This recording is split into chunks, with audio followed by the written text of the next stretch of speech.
ਵਿਜੇ सांपला ਦੇ ਘਰ ਪਹੁੰਚੇ ਨੇ ਵਿਜੇ ਰੂਪਾਣੀ ਤੇ ਪੰਜਾਬ ਭਾਜਪਾ ਇੰਚਾਰਜ ਨੇ ਵਿਜੇ ਰੂਪਾਣੀ। ਦੱਸ ਕੇ ਪੰਜਾਬ ਭਾਜਪਾ ਪ੍ਰਧਾਨ ਸੁਨੀਲ ਜਾਖੜ ਵੀ ਉਹਨਾਂ ਦੇ ਨਾਲ ਮੌਜੂਦ ਨੇ ਤੇ ਅਨੀਤਾ ਸੋਮ ਪ੍ਰਕਾਸ਼ ਨੂੰ ਟਿਕਟ ਦੇਣ ਤੋਂ ਦਰਅਸਲ ਨਾਰਾਜ਼ ਚੱਲ ਰਹੇ ਨੇ ਵਿਜੇ सांपला। ਕੁਝ ਦਿਨ ਪਹਿਲਾਂ ਹੀ ਪੰਜਾਬ ਭਾਜਪਾ ਪ੍ਰਧਾਨ ਸੁਨੀਲ ਜਾਖੜ, ਹਰਜੀਤ ਗਰੇਵਾਲ, ਦਿਲੀਪ ਜੋਸ਼ੀ, ਸੁੰਦਰ ਸ਼ਾਮ ਅਰੋੜਾ ਵਿਜੇ सांपला ਦੇ ਘਰ ਗਏ ਸਨ ਅਤੇ ਉਹਨਾਂ ਨਾਲ ਗੱਲਬਾਤ ਕਰਕੇ ਨਾਰਾਜ਼ਗੀ ਦੂਰ ਕਰਨ ਦੀ ਕੋਸ਼ਿਸ਼ ਕੀਤੀ ਗਈ ਸੀਗੀ। ਪਰ ਦੂਜੀ ਮੁਲਾਕਾਤ ਹੈ। ਇਸ ਦੇ ਵਿਚਾਲੇ ਦਾਅਵੇਦਾਰੀ ਉਹਨਾਂ ਦੇ ਵੱਲੋਂ ਹੁਸ਼ਿਆਰਪੁਰ ਜੋ ਰਿਜ਼ਰਵ ਸੀਟ ਹੈ ਉੱਥੋਂ ਠੋਕੀ ਜਾ ਰਹੀ ਸੀਗੀ, ਪਰ ਉਹਨਾਂ ਨੂੰ ਸੀਟ ਨਹੀਂ ਦਿੱਤੀ ਗਈ, ਉਹਨਾਂ ਨੂੰ ਕੈਂਡੀਡੇਟ ਨਹੀਂ ਬਣਾਇਆ ਗਿਆ। ਇਸ ਦੇ ਵਿਚਾਲੇ ਸੋਮ ਪ੍ਰਕਾਸ਼ ਜੋ ਸਿਟਿੰਗ ਐਮਪੀ ਨੇ, ਉਹਨਾਂ ਦੀ ਪਤਨੀ ਅਨੀਤਾ ਸੋਮ ਪ੍ਰਕਾਸ਼ ਨੂੰ ਉੱਥੋਂ ਟਿਕਟ ਦੇ ਦਿੱਤੀ ਗਈ ਸੀ, ਜਿਸ ਨੂੰ ਲਗਾਤਾਰ ਉਹ ਨਾਰਾਜ਼ ਚੱਲ ਰਹੇ ਸੀਗੇ। ਇਸ ਤੋਂ ਪਹਿਲਾਂ ਸੁਨੀਲ ਜਾਖੜ तमाम ਜੋ ਬੀਜੇਪੀ ਦੇ ਆਗੂ ਸੀਗੇ ਉਹਨਾਂ ਦੇ ਘਰ ਪਹੁੰਚੇ ਸੀਗੇ, ਲੰਚ ਕੀਤਾ ਗਿਆ ਸੀਗਾ।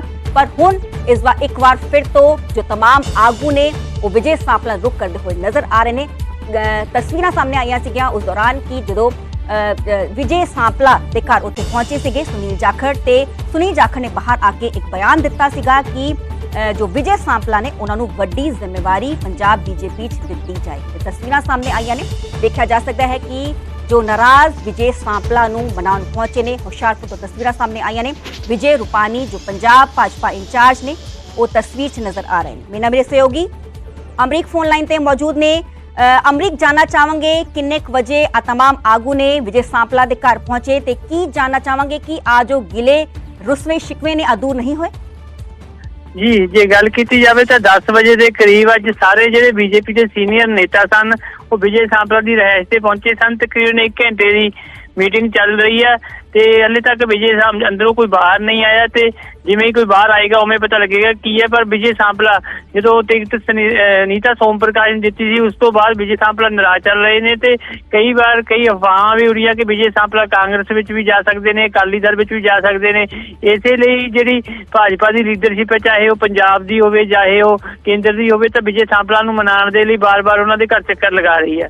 ਜੀ ਬਹੁਤ-ਬਹੁਤ ਸ਼ੁਕਰੀਆ ਅਮਰੀਕ ਸਾਨੂੰ तमाम ਜਾਣਕਾਰੀ ਦੇਣ ਲਈ। ਤੇ ਤਸਵੀਰਾਂ ਸਾਹਮਣੇ ਆਈਆਂ ਨੇ, ਤਸਵੀਰਾਂ 'ਚ ਵੇਖਿਆ ਜਾ ਸਕਦਾ ਕਿ ਵਿਜੇ ਰੂਪਾਣੀ ਨਜ਼ਰ ਆ ਰਹੇ ਨੇ, ਪੰਜਾਬ ਬੀਜੇਪੀ ਪ੍ਰਧਾਨ ਸੁਨੀਲ ਜਾਖੜ ਵੀ ਤਸਵੀਰਾਂ 'ਚ ਵੇਖੇ ਜਾ ਸਕਦੇ ਨੇ ਤੇ ਮਨਾਉਣ ਦੀਆਂ ਕੋਸ਼ਿਸ਼ਾਂ, ਨਾਰਾਜ਼ ਵਿਜੇ सांपला ਨੂੰ ਮਨਾਉਣ ਦੀਆਂ ਕੋਸ਼ਿਸ਼ਾਂ ਬੀਜੇਪੀ ਦੇ ਵੱਲੋਂ ਲਗਾਤਾਰ ਕੀਤੀਆਂ ਜਾ ਰਹੀਆਂ ਨੇ। ਹਾਲਾਂਕਿ ਚਰਚਾਵਾਂ ਆ ਵੀ ਸਨ ਕਿ ਵਿਜੇ ਜੋ ਨਾਰਾਜ਼ ਵਿਜੇ सांपला ਨੇ ਉਹ ਕਿਸੇ ਹੋਰ ਪਾਰਟੀ 'ਚ ਵੀ ਸ਼ਾਮਲ ਹੋ ਸਕਦੇ।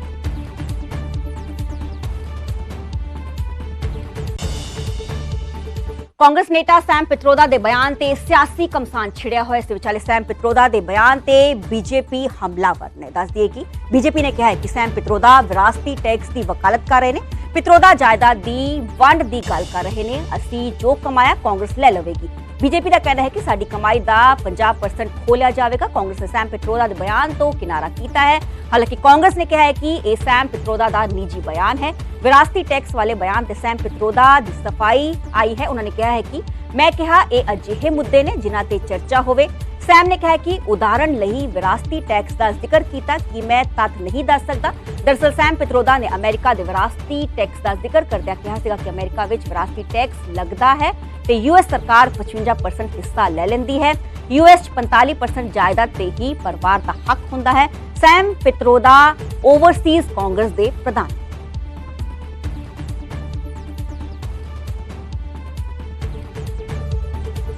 इस पूरे मामले को लेकर सियासी कमसान लगातार मचा हुआ है। सैम पित्रोदा के बयान ते बीजेपी हमलावर है।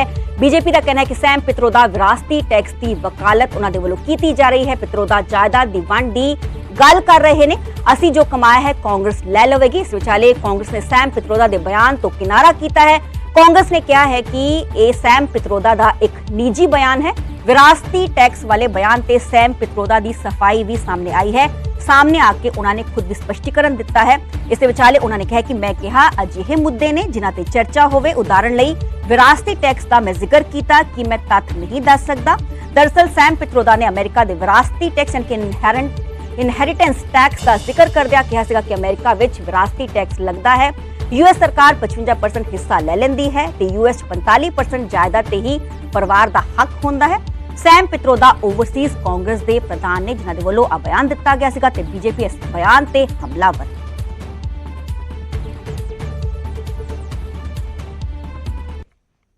It means to create new policies so the concentration of wealth can be prevented. Let me tell you, in America, there is an inheritance tax.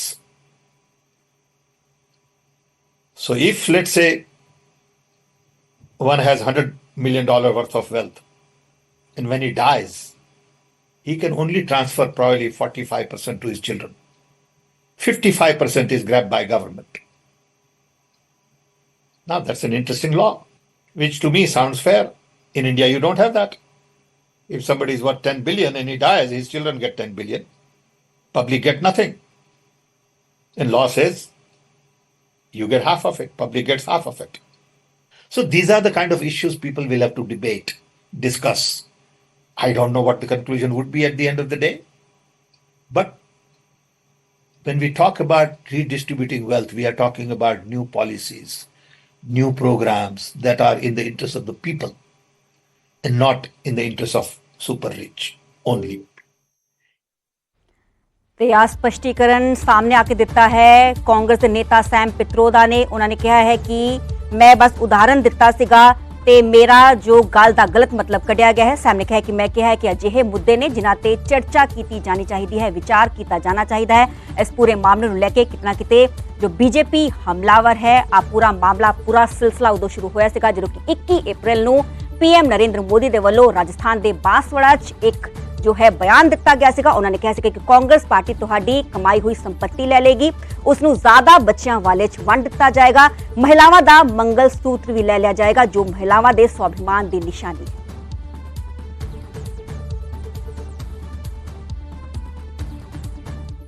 Rahul Gandhi ने पीएम मोदी ते तिखा शब्दी हमला किया है, निशाना साधा। इस विचाले प्रधानमंत्री कांग्रेस के मैनीफेस्टो तो घबरा गए ने। आ राहुल गांधी का बयान सामने आया है। राहुल गांधी ने कहा कि असल मुद्दों तो भटकाउण दा काम किया जा रहा है।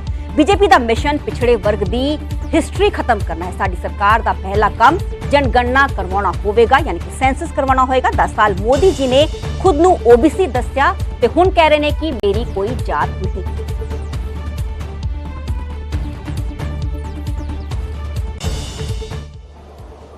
मोदी जी ने 10 साल में तो कहा मैं ओबीसी,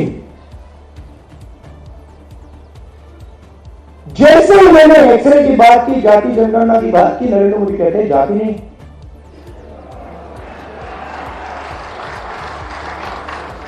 अरे जात नहीं है तो आप ओबीसी कैसे?